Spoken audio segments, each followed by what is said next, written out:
콘스탄티누스 대제가 세상을 떠나고 불과 3년 만에 그의 아들들은 통치 경험은 갖추지도 못한 채 통치 영토에 대한 욕심에 몰두했습니다. 맏아들 콘스탄티누스 2세는 동생 콘스탄티우스 2세가 친족들의 숙청을 통해 얻은 영토에 대해서는 인정했지만 막내 콘스탄스가 숙부의 죽음으로 마케도니아와 그리스의 부유한 지역을 차지하자 이에 대한 보상으로 아프리카 속주를 자신에게 넘기라고 요구했습니다. 10일간의 협상이 결렬되자 콘스탄티누스 2세는 격분하여 정복이 아닌 약탈을 목적으로 군대를 이끌고 콘스탄스의 영토인 아클레이아로 진격했습니다. 하지만 당시 다키아에 있던 콘스탄스 황제는 현명하게 대응했습니다. 형의 침략 소식을 듣자마자 정예 부대를 먼저 급파하고 자신은 뒤따랐습니다. 콘스탄스 황제의 부하 장군들은 교묘하게 도주하는 척 위장하여 콘스탄티누스 2세를 유인했습니다.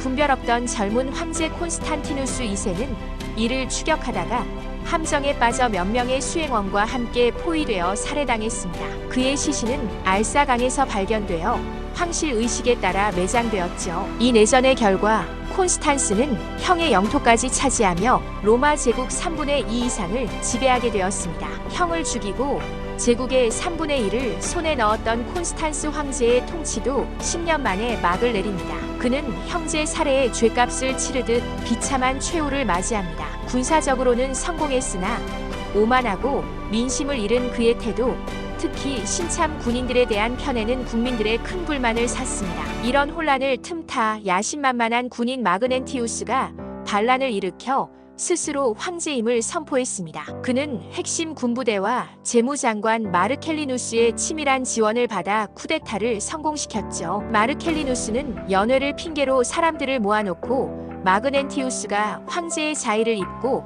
나타나 황제임을 선언하는 극적인 연출로 오탱을 완전히 장악했습니다. 사냥 중이던 콘스탄스는 반란 소식에 급히 도망쳤지만 결국 피레네 산맥 근처에서 마그넨티우스의 기병대에게 붙잡혀 살해당하고 맙니다. 이로써 로마 제국은 또 다른 내전의 시대로 접어들게 됩니다. 콘스탄스의 죽음으로 서방의 속주들은 마그넨티우스를 새로운 황제로 인정하기 시작했습니다. 그의 권한은 갈리아와 이탈리아 전체에서 승인되었고 마그넨티우스는 억압적인 방식으로 막대한 재물을 모으며 세력을 다졌습니다. 하지만 동방에는 콘스탄티누스 대제의 살아남은 유일한 아들인 콘스탄티우스가 있었고 서방은 여전히 불안정했습니다. 이때 도나우에서 그리스에 이르는 일리리쿰 속주에서는 백성들의 사랑을 받던 노장군 베트라니오가 부상합니다. 그는 처음에는 콘스탄티우스 황제에게 충성을 맹세하며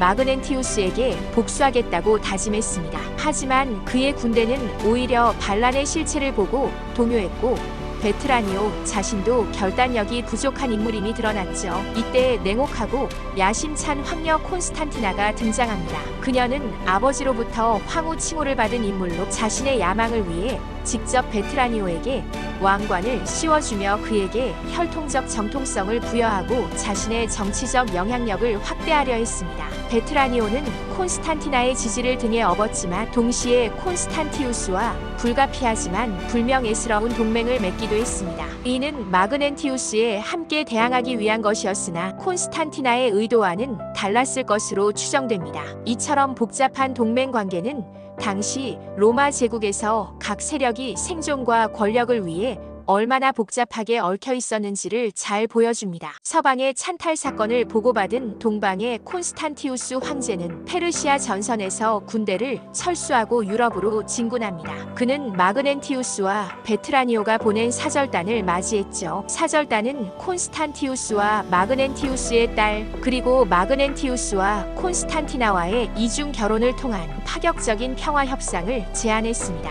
또한 콘스탄티우스가 동방의 최고 황제 자리를 인정받을 것이라는 조건까지 제시하며 거부 시 치명적인 결과를 경고했습니다. 콘스탄티우스는 즉답을 피하고 다음 날까지 답변을 미루며 깊이 고심했습니다. 하지만 다음 날 그는 신하들 앞에서 놀라운 주장을 펼쳤습니다. 지난밤 콘스탄티누스 대제의 영혼이 나타나 자신에게 살해된 동생 콘스탄스의 복수를 명했다는 것이었죠. 이러한 신성한 계시를 명분 삼아 콘스탄티우스는 마그넨티우스 측의 제안을 굴욕적인 화해 조건이라며 모멸적으로 거부했습니다. 사절단은 감금되거나 쫓겨났고 결국 로마 제국은 돌이킬 수 없는 전면적인 내전의 소용돌이 속으로 빠져들게 됩니다. 이처럼 서기 340년부터 350년에 이르는 불과 10여 년간 로마 제국은 콘스탄티누스 대제의 아들들과 그 주변 인물들의 끊임없는 권력 투쟁과 배신,